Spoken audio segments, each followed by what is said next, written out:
Sir, ಒಂದು ಇವತ್ತಿನ ಘಟನಾವಳಿಗಳೆಲ್ಲ ನೀವು ಗಮನಿಸಿದ್ರಿ.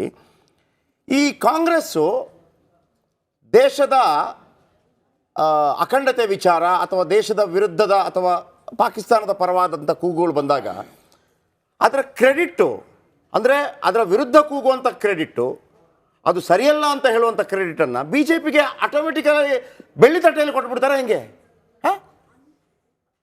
ಬಿ ಜೆ ಪಿಯವ್ರು ಮಾತ್ರ ಕೂಗಬೇಕು, ಅದಕ್ಕೆ ಕಾಂಗ್ರೆಸ್ ಅವ್ರು ಹೇಳೋಂಗಿಲ್ವಾ? ಕಾಂಗ್ರೆಸ್ ಯಾಕೆ ತನ್ನನ್ನು ತಾನೇ ಒಂದು ರೀತಿಯಲ್ಲಿ ಬಂಡವಾಳ ಬಯಲು ಮಾಡ್ಕೋತಾ ಇದೆ? ಯಾಕಂದ್ರೆ ಇದನ್ನ ಕಲ್ಸ್ಕೊಟ್ಟಂತದ್ದೇ ಬಿಜೆಪಿ ಕಾರ್ಯಕರ್ತರು. ಯಾಕಂದ್ರೆ ಬಿಜೆಪಿಯಲ್ಲೇ ಪಾಕಿಸ್ತಾನ ಜಿಂದಾಬಾದ್ ಅನ್ನೋ ಘೋಷಣೆ ಇದೆಯಲ್ಲ, ಅದು ಅವರೇ ಕಲ್ಸ್ಕೊಟ್ಟಿರುವಂತದ್ದು. ಯಾಕಂದ್ರೆ ಸಿಂದಗಿರಿಯಲ್ಲಿ ಬಾವುಟ ಹಾರಿಸಿ ಪಾಕಿಸ್ತಾನದ ಪರವಾಗಿ ಬಾವುಟ ಹಾರಿಸಿ ಮುಸಲ್ಮಾನರು ಕೆಲಸ ಮಾಡಿದ್ರು. ಯಾವ ಕಾರ್ಯಕರ್ತ ಬಿಜೆಪಿ ಕಾರ್ಯಕರ್ತ ಪಾಕಿಸ್ತಾನ ಜಿಂದಾಬಾದ್ ಅಂದಿದ್ದಾನೆ? ಸ್ವಲ್ಪ ಹೇಳಿ. ಯಾವಾಗ್ರಿ? ಯೋಚನೆ ಮಾಡ್ಕೊಳ್ಳಿ. ನಮ್ಮ ಕಾರ್ಯಕರ್ತ ಅಲ್ರಿ, ಅವ್ನು ನಮ್ಮ ಕಾರ್ಯಕರ್ತ ಅಲ್ಲ. ಅವ್ನು ಹೇಳಿದಾನೆ ನಂಗೆ ಹಿಂದೆ ಬರಲ್ಲ, ನಂಗೆ ಹಿಂದೆ ಬರಲ್ಲ. ಅವ್ನು ಯಾರು ನನಗೆ ಗೊತ್ತಾ? ಅವ್ನು ಬಿಜೆಪಿ ಇಲ್ಲ. ಒಂದ್ ನಿಮಿಷ ಕಂಡ್ರಿ, ಅವ್ನು ಬಿಜೆಪಿ ಇಲ್ಲ. ಒಂದು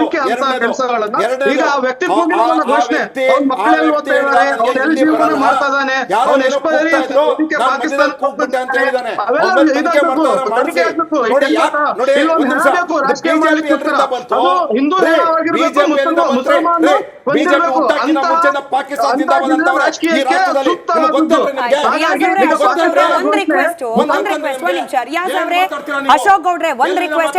ಅಶೋಕ್ ಗೌಡ್ರೆ ಒಂದ್ ರಿಕ್ವೆಸ್ಟ್. ಅಶೋಕ್ ಗೌಡ್ರೆ ಅಶೋಕ್ ಗೌಡ್ರೆ ತಾಳ್ಮೆ ತಾಳ್ಮೆ. ಅಶೋಕ್ ಗೌಡ್ರೆ ಕಾರ್ಯಕ್ರಮದ ಪ್ರಾರಂಭದಲ್ಲಿ ಅಶೋಕ್ ಗೌಡ್ರೆ ಒಂದ್ ನಿಮಿಷ. ಕಾರ್ಯಕ್ರಮದ ಪ್ರಾರಂಭದಲ್ಲೇ ನೀವಿಬ್ರು ಕಿರ್ಚಕ್ ಶುರು ಮಾಡಿದ್ರೆ ನಮ್ ಚಾನಲ್ ಇಂದ ರಿಮೋಟ್ ಸ್ವಿಚಿಂಗ್ ಒಂದೇ ಬಟನ್ ಆಯ್ತಾ? ನಮ್ಮ ವೀಕ್ಷಕರಿಗೆ ದಯವಿಟ್ಟು ಅವ್ರ ಕಿವಿ ಬಗ್ಗೆ ನಿಮ್ಮಿಬ್ಬರಿಗೂ ಗಮನ ಇಲ್ಲಿ, ಒಬ್ರಾದ್ಮೇಲೆ ಒಬ್ರು ಮಾತನಾಡೋ ತಾಳ್ಮೆ ಇರಲಿ. ರಿಯಾಜ್ ಅವರೇ ಬಿಜೆಪಿ ಪಕ್ಕಕ್ಕೆ ಇಟ್ಬಿಟ್ಟು ಪ್ರಶ್ನೆ ಕೇಳಿದ್ದು ಜಯಪ್ರಕಾಶ್ ಶೆಟ್ಟರು ಕಾಂಗ್ರೆಸ್ನ ಮನಸ್ಥಿತಿ ಬಗ್ಗೆ, ಅದನ್ನ ಮಾತನಾಡಿ. And one more thing Riyaz ಅವರೇ, ಹೇಳ್ಬಿಡ್ತೀನಿ. ಮಂಡ್ಯದಲ್ಲಿ ಏನು ಘೋಷಣೆ ಕೂಗಲಾಗಿತ್ತು, ನೀವೇನು ಹೇಳಿದ್ರಿ? ಅವರ ವಿರುದ್ಧ ಕೂಡ FIR ಆಗಿದೆ. ಇನ್ನೊಬ್ಬನ ವಿರುದ್ಧ FIR ಆಗಿತ್ತು, ಅವ ಹೇಳ್ತಾನೆ ನಾನು ಅವತ್ತಿರಲಿಲ್ಲ ಅಂತೇಳಿ.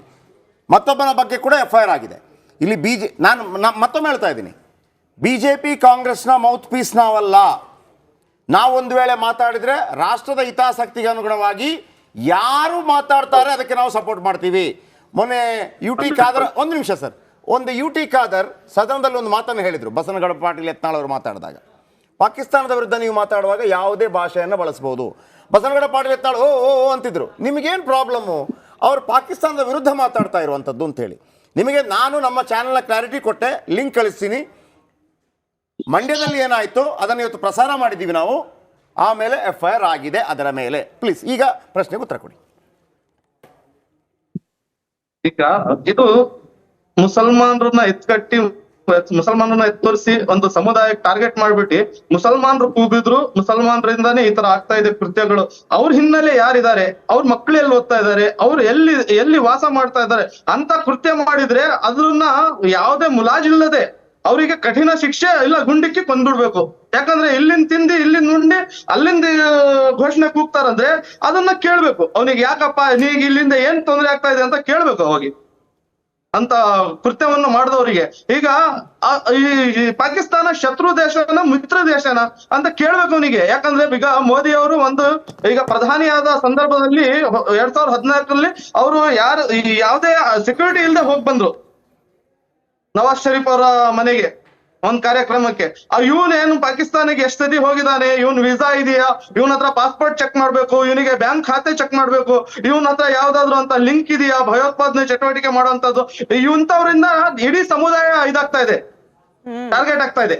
ಅಲ್ಲ ಅದೆಲ್ಲ ಇವಾಗ ತನಿಖೆ ಮಾಡ್ತಿದ್ದಾರಲ್ಲ, ತನಿಖಾಧಿಕಾರಿಗಳು ಮಾಡ್ತಾರೆ. ಪ್ರಶ್ನೆ ರಿಯಾಜ್ ಅವರೇ ಸಿಂಪಲ್ ಆಗಿ ಕೇಳಿದ್ರು ಜಯಪ್ರಕಾಶ್ ಶೆಟ್ಟರು. ನೋಡಿ, ಒಂದು ಸಮುದಾಯದ ವಿಚಾರ ಬಂದಾಗ ಕಾಂಗ್ರೆಸ್ನವರ ಮೌನ ಇದೆಯಲ್ಲ, ಆ ಮೌನ ಯಾಕೆ ಅನ್ನೋದು ಪ್ರಶ್ನೆ ಆಗಿತ್ತು. ಬರ್ತೀನಿ ನಿಮ್ಗೆ. ಈಗ ಸಮೀವುಲ್ಲಾ ಸರ್, ನೀವು ಇದ್ರಿ ಅವತ್ತು ಇದೇ ಪ್ಯಾನಲ್ ನಲ್ಲಿ, ಅಶೋಕ್ ಗೌಡ್ರು ಇದ್ರು, ಅಶ್ವಿನ್ ಅವರು ಇದ್ರು. ಇವತ್ತು ಮಿಸ್ಸಿಂಗ್ ಆಗಿರೋದು ಕಾಂಗ್ರೆಸ್ನ ವಕ್ತಾರರು. ಅದು ಯಾಕೆ ಗೊತ್ತಿಲ್ಲ, ಇಂಥ ವಿಚಾರ ಬಂದಾಗ ಕಾಂಗ್ರೆಸ್ ವಕ್ತಾರರು ಕೂಡ ಬರೋದಿಲ್ಲ ಡಿಬೇಟ್. ಮರುದಿವಸ 28ನೇ ತಾರೀಕು ಇದೇ ಪ್ರಿಯಾಂಕ್ ಖರ್ಗೆ ಅವರು ವಕಾಲತ್ ವಹಿಸಿ ಮಾತಾಡ್ತಾರೆ.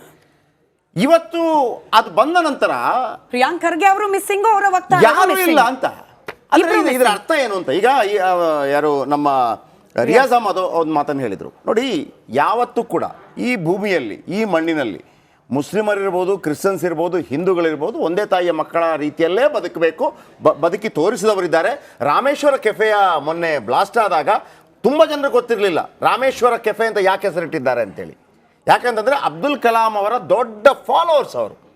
ಅಬ್ದುಲ್ ಕಲಾಂ ಅವರು ರಾಮೇಶ್ವರಂದಲ್ಲಿ ಹುಟ್ಟಿದ ಕಾರಣಕ್ಕಾಗಿ ಆ ಹೆಸರನ್ನು ಇಟ್ಟಿದ್ದಾರೆ. ರೈಟ್, ಪ್ಲೀಸ್ ನಿಮಗೆ ಪ್ರಶ್ನೆ.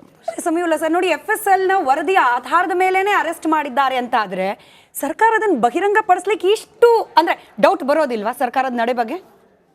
ಅದಕ್ಕೂ ಮೊದಲು ಅವತ್ತು ಏನಾಯ್ತು ಅನ್ನೋದನ್ನ ನಾನು ಇಲ್ಲಿ ಹೇಳೋದಕ್ಕೆ ಅವರು ಇದ್ರು, ಸೂರ್ಯ ಅವರಿದ್ರು, ಅವ್ರು ಇವತ್ತು ಬಂದಿಲ್ಲ. ಅವತ್ತು ಮೊದಲಿಗೆ ಅದು ನೇರ ಪ್ರಸಾರ ಅಂತ ತಿಳ್ಕೊಂಡಿದ್ದೀನಿ. ಹೌದು ಹೌದು.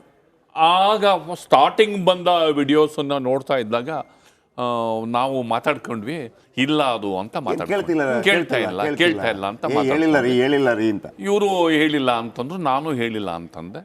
ಮತ್ತೆ ಎದ್ದೋದ್ರು, ನೀವು ಅದನ್ನ ಇವ್ರು ಎದ್ದೋದ್ರು, ಜಯಪ್ರಕಾಶ್ ಶೆಟ್ಟರು ಎದ್ದೋದ್ರು. ಎದ್ದು ಹೋಗಿ ಅಲ್ಲಿ ವಿಡಿಯೋಸನ್ನು ನೋಡ್ಕೊಂಡು ಬಂದು ಮತ್ತೆ ಇಲ್ಲಿ ಕೂತರು. ಮತ್ತೆ ನಾವು ಅದನ್ನು ನೋಡ್ತಿದ್ವಿ. ಇನ್ನೊಂದು ವಿಡಿಯೋ ಕ್ಲಿಪ್ ಬಂತು. ಆ ಕ್ಲಿಪ್ಪಲ್ಲಿ ಒಂದು ಸರಿ ಕೂಗ್ತಾನೆ. ಫಸ್ಟ್ ನಾಸಿರ್ ಹುಸೇನ್ ಅಂತ ಕೂಗ್ತಾನೆ, ಆಮೇಲೆ ಪಾಕಿಸ್ತಾನ್ ಜಿಂದಾಬಾದ್ ಅಂತ ಕೂಗಿದ್ದು ನಮಗೆ ಕೇಳಿಸ್ತು. ಇದೆ ಅಂತ ನಾವು ಇಲ್ಲೇ ಮಾತಾಡ್ಕೊಂಡ್ವಿ. ಅಂದ್ರೆ ಅದರ ಅರ್ಥ ಒಮ್ಮೆ ವೀಕ್ಷಕರು ಹೇಳ್ಬಿಡ್ತೀನಿ, ಅಲ್ಲಿ ಒಂದು 100 ಸಲ ನೋಡಿದ್ದಾರೆ. ಇಲ್ಲಿ ಆದ ನಂತರ ಅಲ್ಲಿ ಪ್ಲೇ ಆದಾಗ ನಾನು ಮತ್ತು ಸಮೀಲ್ ಅವರು ಒಂದು 10 ಬಾರಿ ಲೈವ್ ಇಲ್ವಲ್ಲ ಸರ್ ಕೇಳ್ತಿಲ್ಲ ಸರ್. ಆಮೇಲೆ ಆ ವಿಜುವಲ್ ಕರೆಕ್ಟ್ ಬರಲಿಲ್ಲ. ಮತ್ತೊಮ್ಮೆ ಅಲ್ಲಿ ಬಂತು ಪಕ್ಕನ ಸರ್ ಬಂತು ಸರ್ ಅದು ಸಮೀರ್ ಸರ್ ಹೇಳಿದ್ದಾರೆ, ಬಂತು, ನಾವು ಹೇಳಿದ್ವಿ. ಆಮೇಲೆ ಅದನ್ನು ಪಿಕಪ್ ಮಾಡ್ಕೊಂಡಿದ್ದು, ಅದನ್ನು ವೀಕ್ಷಕರ ಇದನ್ನ ಯಾಕೆ ಹೇಳಿದೆ ಅಂತಂದ್ರೆ, ಇಂತಹ ವಿಚಾರಗಳು ಬಂದಾಗ ಇಲ್ಲಿ ಪ್ರಿಜುಡಿಸಿಗೆ ಪ್ರಶ್ನೆನೇ ಇಲ್ಲ. ಆಮೇಲೆ ಪರ ಅಥವಾ ವಿರುದ್ಧಕ್ಕೆ ಪ್ರಶ್ನೆನೇ ಇಲ್ಲ. ವಿರುದ್ಧ ಹೆಂಗೆ, ಆಗ ಪರ ಹೆಂಗ್ ಪರ ಆಗಕ್ಕೆ ಸಾಧ್ಯ? ಇಲ್ಲಿ ಪರದ ಪ್ರಶ್ನೆನೇ, ಪರ ಮತ್ತು ವಿರುದ್ಧ ಅಭಿಪ್ರಾಯ ಅಂತ ಹೇಳ್ತಾರಲ್ಲ, ಇಲ್ಲಿ ಪರ ಮತ್ತು ವಿರುದ್ಧ ಅಭಿಪ್ರಾಯ ಅನ್ನೋ ಕಾಂಟ್ರಡಿಕ್ಷನ್ಸೇ ಇಲ್ಲ. ವಿರುದ್ಧ ಅಂದ್ರೆ ವಿರುದ್ಧ. ಆಮೇಲೆ ಆ ಸರ್ಕಾರ ಇದನ್ನ ಹ್ಯಾಂಡಲ್ ಮಾಡಿದ ರೀತಿ ಇದೆಯಲ್ಲ, ಘಟಾನುಘಟಿಗಳಿದ್ದಾರೆ. CM, DCM ನಾವು ಅದನ್ನು ಹೊರತುಪಡಿಸಿ ಹೇಳ್ತೀನಿ. ಈವನ್ ಹೋಮ್ ಮಿನಿಸ್ಟರ್ನು ಕೂಡ ಹೊರತುಪಡಿಸಿ ಹೇಳ್ತೀನಿ. ಈಗ ಯಾವುದೋ ಒಂದು ಸಿದ್ಧಾಂತಕ್ಕೆ ಬದ್ಧವಾಗಿರಿ. ಅದು ಅವರ ಪಕ್ಷ, ಅವರ ತತ್ವ, ಸಿದ್ಧಾಂತಕ್ಕೆ ಬಿಟ್ಟಂತಹ ವಿಚಾರ. ಆದರೆ ಒಂದು ಘಟನೆ ನಡೆದಿದೆ ಮತ್ತು ಆ ಘಟನೆ ಕಾನೂನಿನ ಚೌಕಟ್ಟಲ್ಲಿ ಇಲ್ಲ ಅನ್ನೋದನ್ನು ನಮಗೆ ಕಂಡು ಬಂತ ಸಂದರ್ಭದಲ್ಲಿ ಅಲ್ಲಿ ಸಮುದಾಯದ ಪ್ರಶ್ನೆನೇ ಉದ್ಭವ ಆಗಲ್ಲ. ಅದರಲ್ಲೇನು ಎರಡು ಮಾತಿಲ್ಲ. ಈ ಪಾಕಿಸ್ತಾನ ಜಿಂದಾಬಾದ್ ಅಂತ ಅವ್ನು ಕೂಗಿದ್ರೆ ಅವನ ಮೇಲೆ ಖಡಕ್ ಆಗಿ ಕಾನೂನು ಪ್ರಕಾರ ಏನ್ ಕ್ರಮ ಕೈಗೊಳ್ಬೇಕು. ಅದು ಸಮುದಾಯ ಬೇಜಾರಾಗುತ್ತೆ ಅಥವಾ ನಿಂದಿಸ್ತಾರೆ ಅನ್ನೋ ಪ್ರಶ್ನೆನೇ ಉದ್ಭವ ಆಗಲ್ಲ.